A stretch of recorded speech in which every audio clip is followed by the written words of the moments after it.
Hello there and welcome to 50 MENA Leaders. I'm Greg Fairley. Today we speak with Al Fardan Exchange, which is a financial services company almost as old as the UAE itself. We're now going to meet its CEO, Hasan Fardan Al Fardan, to tell us more.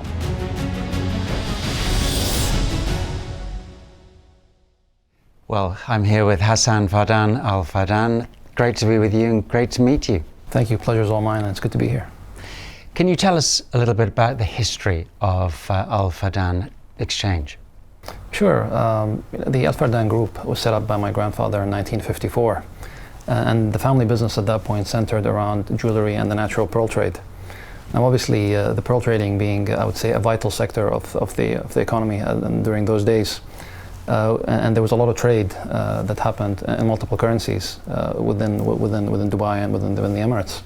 So my grandfather had to come up with a solution to manage a lot of these foreign currencies that he was dealing with.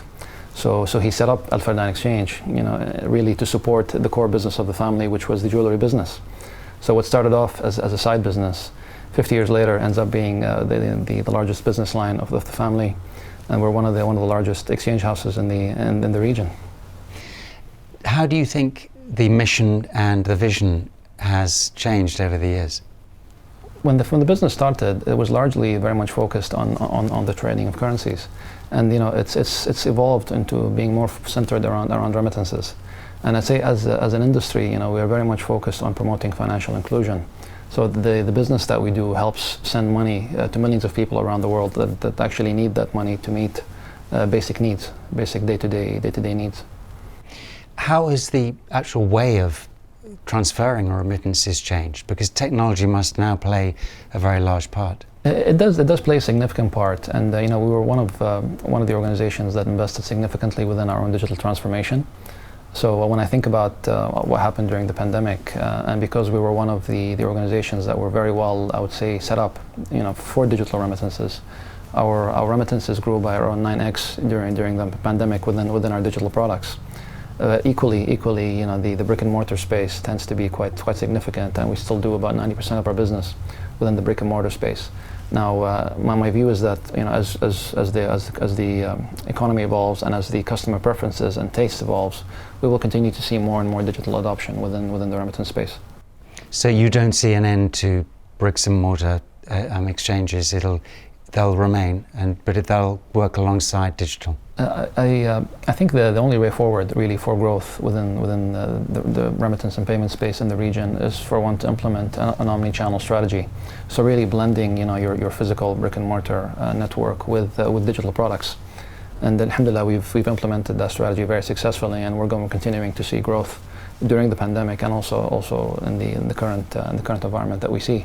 And my belief is that in the short to medium term, we will continue to see the relevance of physical brick and mortar spaces.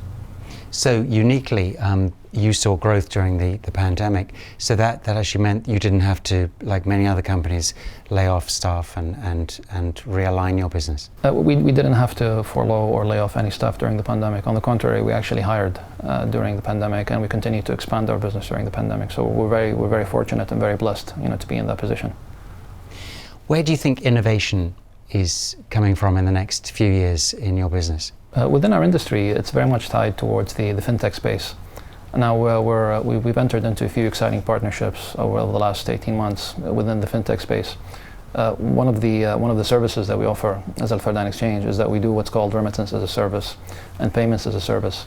So one of the advantages of working, or some of the advantages of working with us, is that we understand the core business of remittances and payments very, very well. We are very digitally enabled and prepared, to connect with fintechs, and enable them to work off our platforms.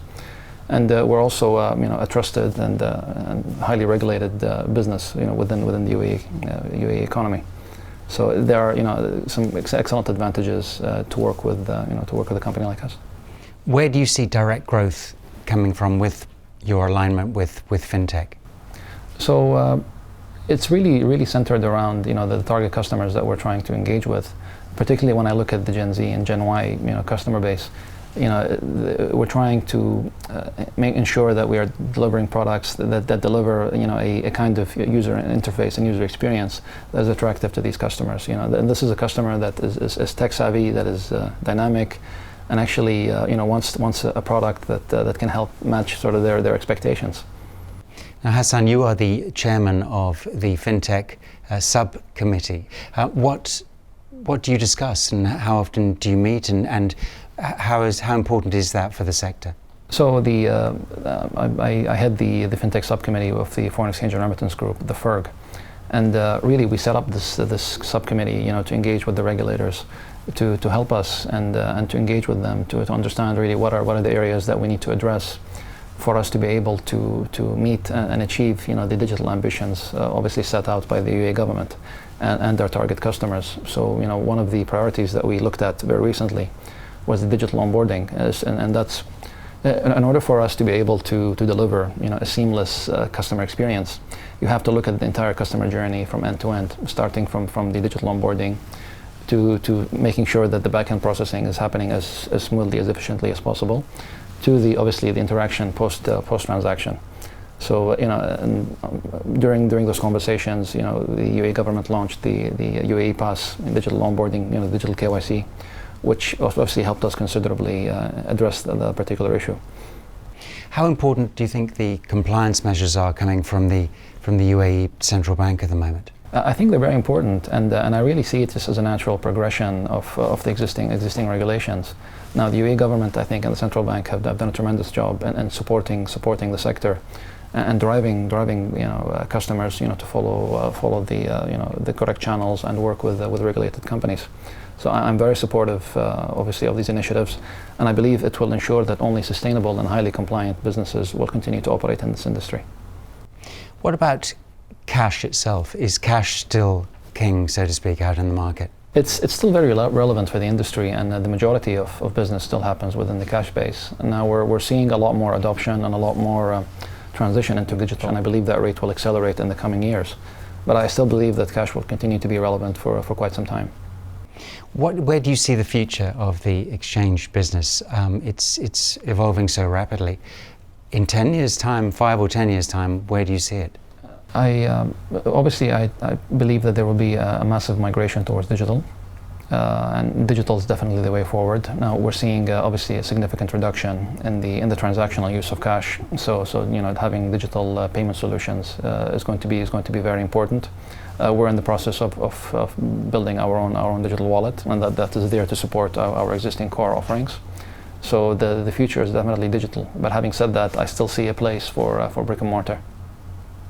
Now you are, your grandparents, your great-grandfather, were the people that started the business you now run. What have you learned from them? I've learned sort of the importance of patience, and I've learned that you must stick to your core values no matter what you experience. These are people that have lived through times where there were wars in the region, and times where they had very little to survive on. So one of the virtues that my grandfather always talks about is the importance of patience and the importance of trust, and sticking to your core values of integrity and honesty and hard work and commitment. Really, you had no option but to work hard and be patient during those times. And Al Fardan Exchange is 50 years old. It's as old as the UAE itself. How important is that? Very important. We're honored, I think, and blessed and privileged to be celebrating our Golden Jubilee with our beloved nation. And we very much look forward to celebrating the next 50. Hasan Fardan Al Fardan, thank you very much. Thank you. Great to meet you. Thank you. Thank you.